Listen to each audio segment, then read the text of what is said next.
40 degrees plus a few hours ago, and here it is snowing.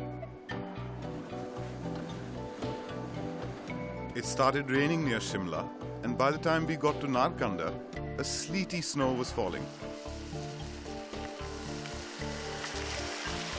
As the driver, I wasn't too excited, but Vipul had a different take on it.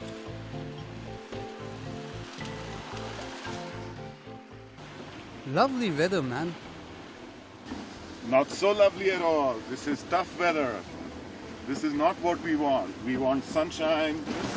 We don't want rain because all this brings trouble.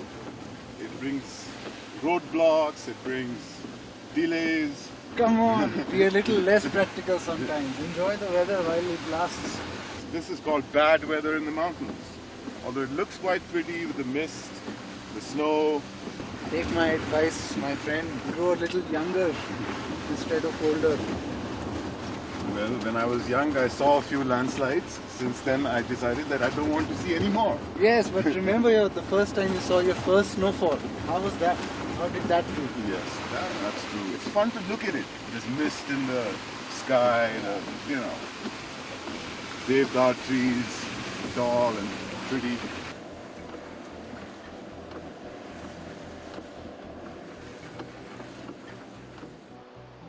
Beyond Narkanda, the weather eased up and the skies cleared for our meeting with the Satluj in its gorge behind the Shimla hills. And what a monster! Swollen with the waters of 1,000 streams. Its silty, silky brown look, evidence to the carnage it has wreaked on the hills en route as it industriously engages in its millennia-old task of transshipping Tibetan soil to the plains of North India. The Satluj has carved out an incredible gorge, cutting through a few hundred kilometers of rock in more or less a straight line. As impressive as the gorge is the work done by the engineers who built the road, etched into the granite cliffs of the gorge. For long stretches, it is like traveling in a three-sided tunnel, with a snaggle-toothed rock overhead waiting to have a go at some carelessly loaded bus or truck. Our plan was to leave the valley of the Satluj at Karcham for a detour up the hidden valley of the Basta. I call it hidden because in the vertiginous confines of the Satluj Gorge, you have no idea that one of the most spectacular valleys in the entire Himalaya is just around the corner. Tucked away in the shadow of the great Himalaya range itself, the Baspa is a glorious mosaic of peaks, ancient villages, forests, meadows, and of course, the river.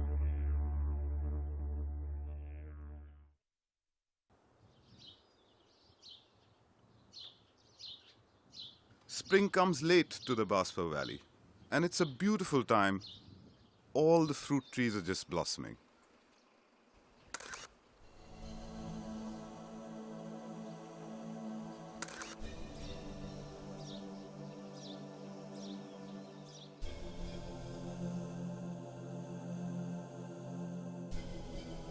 An early breakfast at the Dak Bungalow, and we are off for a deco at Sangla village.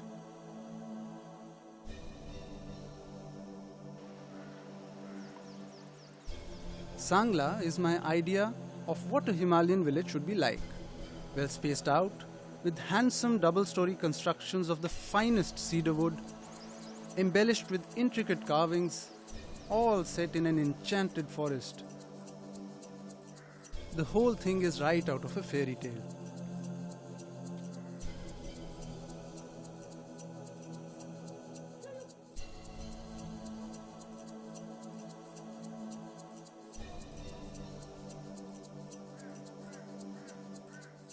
The people of Kinnaur trace their ancestry to the Kinnars, the original inhabitants of northern India, pushed into the remote Himalayan valleys by the invading Aryan hordes.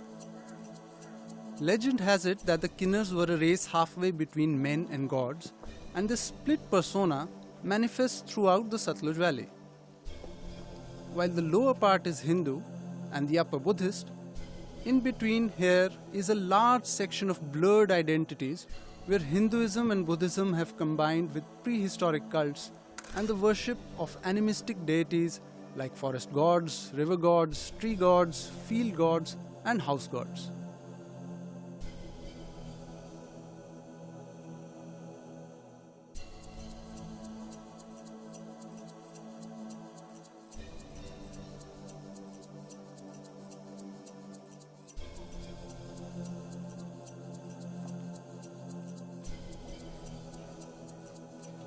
Here in the Basta Valley, Hinduism and Buddhism have coexisted happily for centuries. Gods from the Hindu pantheon are worshipped, alongside Tibetan deities like Tungma and Milayung. Like the rest of the western Himalaya, every Kinnauri village too has its own god. In Sangla, the village god is Nagdevta, the serpent god. He, through his hereditary oracle, is responsible for almost every decision of consequence, be it a marriage or a settlement of disputes.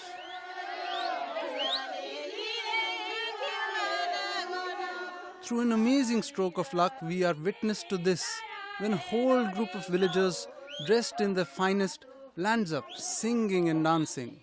It turns out they're a wedding party from Spilo, up the Satluj Valley, and have come to offer thanksgiving to Nagdevta ji.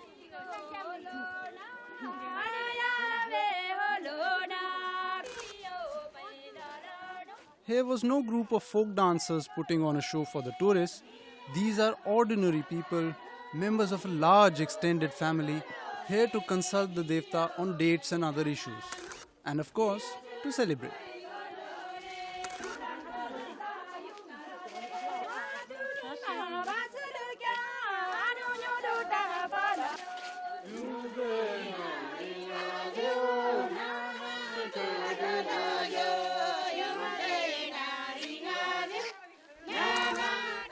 While Ravi was going gaga taking pictures, I get to talking with Munni Devi, who invites us over to her home where the party is happening.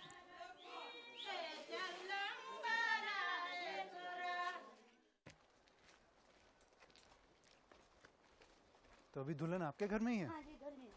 उनको ले जाएंगे 3-4 रोज एक से। The house and the large courtyard in front were humming with activity, and we were made to feel very welcome by the men of the family. तो फिर अगर ऐसा होता है कि लामा जी अलग डेट बताते हैं और नाग देवता अलग, ऐसा नहीं होता? वैसे तो होता नहीं है ना, मगर फिर भी लास्ट जो होता है ना, देवता ही फाइनल देवता हो। हाँ, देवता कभी उसको रिजेक्ट भी कर सकता है कि ये नहीं है, ये डेट होगा। फाइनल फिर उसी का देखते जरूर है। हाँ, डेट देखते जरूर। अच्छा। और तो आपका दोनों धर्मों में विश्वास है? विश्वास है। ये कैसे हुआ, मतलब ये शुरू से ही ऐसा था? हमारे नाग जी जो है बुद्ध धर्म को मानते हैं। अच्छा, मानते हैं ना, ये बुद्ध धर्म को। अच्छा। ना अभी दलाई लामा आने वाले हैं इधर? हाँ जी, दलाई लामा जी को स्पेशल हमारे मतलब नाग देवता जी ने ना जी, इनका बहुत पहले से प्रोग्राम चल रहा था। अच्छा। बुलाने के लिए। किन का प्रोग्राम चल रहा है? हमारे देवता साहब का ना कि दलाई लामा जी को यहाँ एक बार लाना ही है। अच्छा, देवता जी ने न्योता दिया? हाँ, देवता जी ने न्योता दिया हुआ है, ये पहली बार है। अच्छा। शायद किन्नौर की हिस्ट्री में होना है कि हिमाचल के उसमें समझो। तो हमारा देवता ये कि बौद्ध धर्म को जैसा हिंदू धर्म को मानते हैं, जितना उतना ही बौद्ध धर्म को, सनातन धर्म को मानते हैं, और ये अपने बौद्ध धर्म को। ये शादी हो रही है? शादी नहीं है जी, ये एक लड़की को ले गए ना जी। अच्छा। दलोज है हमारा। अच्छा। लड़की को ले गए, तो अभी हमारा दलोज था, वहाँ सपीलो में ले गए, वहाँ से वापस लाया, आज फिर ले जाएंगे। शादी होगा बाद में। अच्छा। इसकी बाद बड़ी शादी हो गया। तो जो लोग ऊपर मंदिर में नाच रहे थे वो पहुँचाने आए थे। वो पहुँचाने आए थे? जहाँ लड़की को ले गए ना, वहाँ पहुँचाने आए थे। होला से बोलते हैं, होला से, होला से, होला से।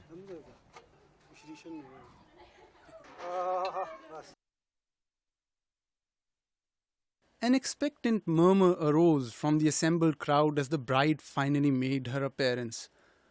For me, it was overwhelming. She looked like an Inca or a Mayan princess rather than any bride I had ever seen. After lunch with the family, we went for an exploratory walk to the other bank of the Baspa.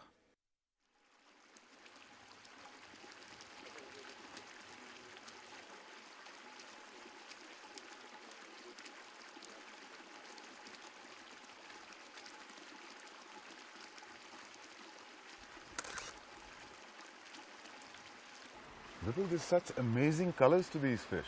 Yeah, that's why they call the rainbow trout. Oh.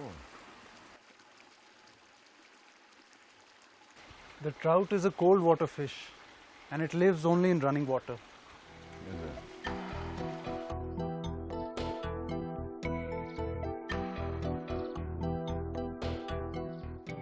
The Basta Valley still has some dense stretches of forest.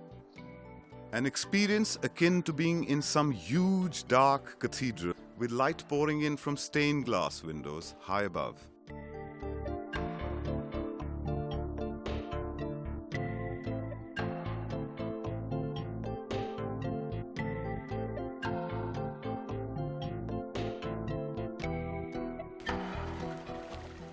Vipul, what a gorgeous view. Yeah. Yeah. If I read my map right, this must be Raktigad. In which case, if we follow this up, Yeah. we'll reach the Rupan Pass Is it? and further down into the Yamuna Valley. Okay. Yeah. Someday we'll have to come back to do this trek.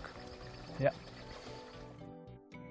The Baspa is a mountaineer and trekker's paradise, ringed by peaks and passes. In this map, I think we are roughly about here, is it? You see, this here is Raksham. Okay. That's where we're headed. All right. That's So okay. we should be roughly about here. Now the road carries on till here, Chitkul. This is where the road ends. This is where the road ends and the valley carries on a little further.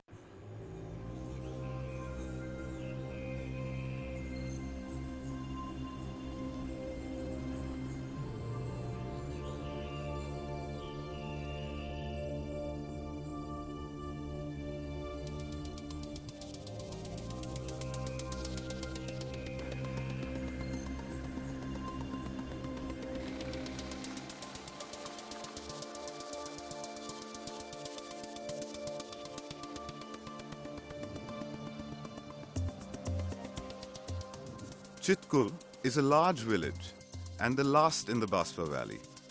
But even in this remote spot, the modern world is very evident.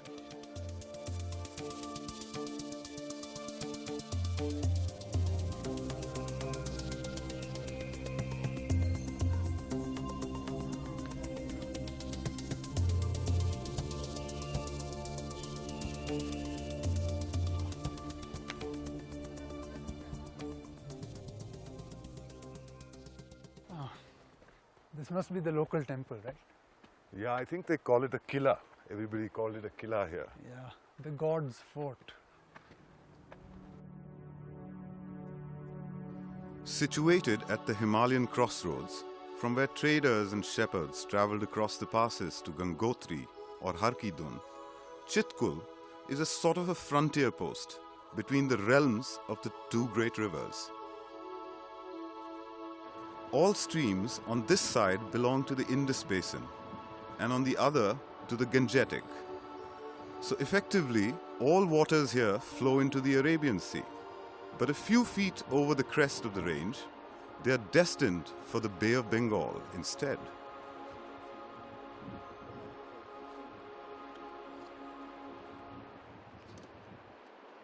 Leaving our car at the roadhead, we wandered up the valley, following the infant Baspa, a surreal blue at this point.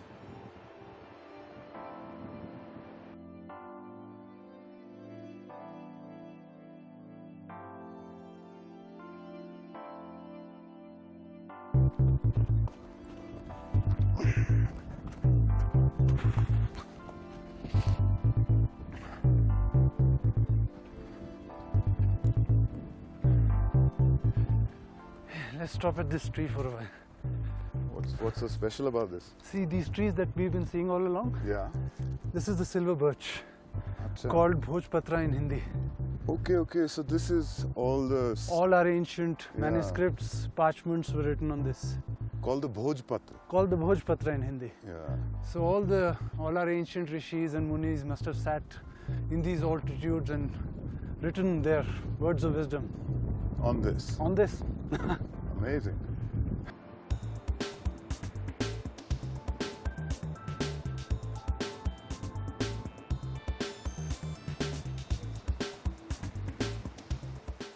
One stream we came across was full of rainbow trout.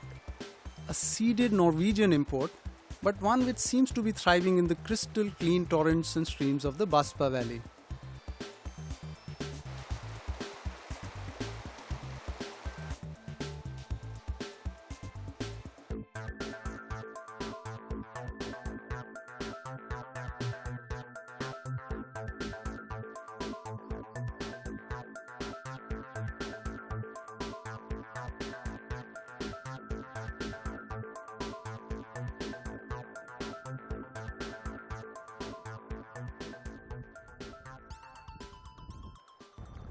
Vipul, this is a brilliant day.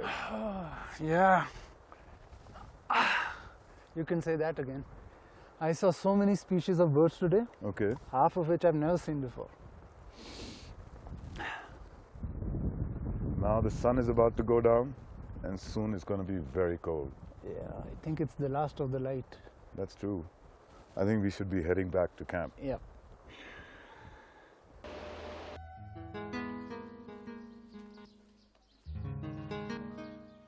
The Bhimkali temple at Sarahan, it is said, is built on the Kushan architectural pattern, a tradition dating back to the times of Kanishka in the 1st century AD, characterized by a spacious square courtyard enclosed on all sides with a running veranda and capped by a pagoda-type roof. But our real destination lay in the forests above Sarahan, at the world's only captive breeding program for the one-horned western tragopan, a Schedule 1 endangered species. I knew this would probably be our only chance of seeing this bird, now on the brink of extinction in the wild. The one-horned western tragopan, that's quite a mouthful. Well, it's quite a bird. I agree, it's one of the most exotically beautiful birds I've ever seen.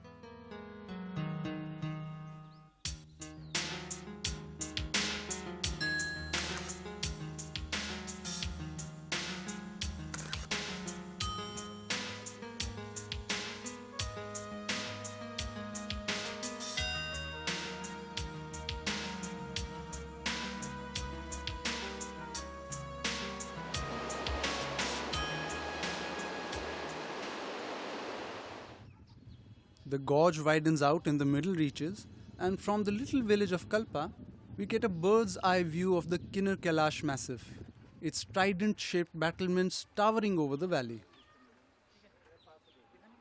Isn't that the Kinnar Kailash? Yeah, looks like it's the tallest one here. Yeah. And I think that is the shivling. Yeah, that little rock. Looks little, but must be bigger, no? Yeah, must be at least 100 feet maybe. Yeah. You know what's interesting? This is the main Great Himalayan range. Yeah. And the Satluj is cutting across its axis. So beyond this, the landscape changes and the Trans-Himalayan range begins.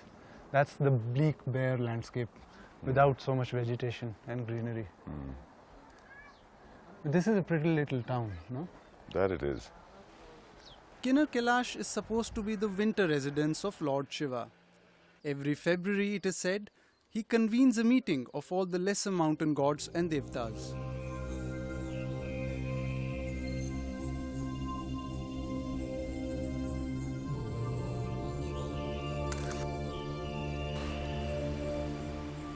Back along the Satluj, it's a long, hard drive towards Shipkila, where the Satluj enters India.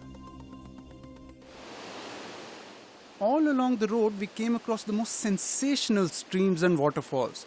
Water so wide, there was no other color. All merrily tumbling towards their doom in the brown mayhem of the Satluj below.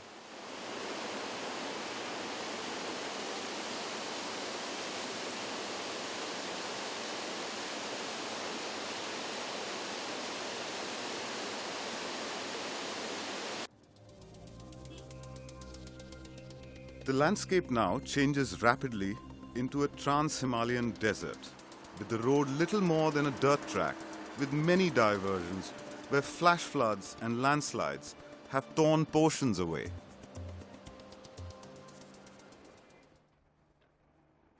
At Poo, we are lucky to spot a dhaba. Tucked away under the road, this was the only place we had come across since Kalpa. that offered possibility of some food. Arey, re, re.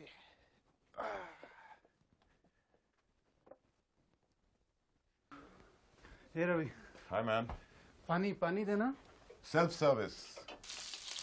Homely dhaba. Thoda glass.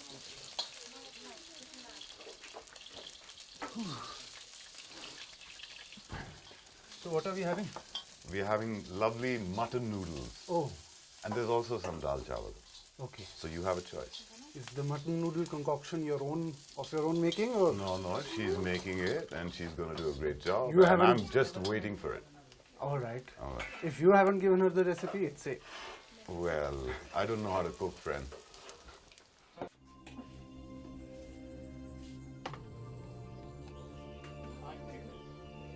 Ravi was right. The noodles were delicious. Or maybe we were just hungry. It was almost 4 p.m. after all.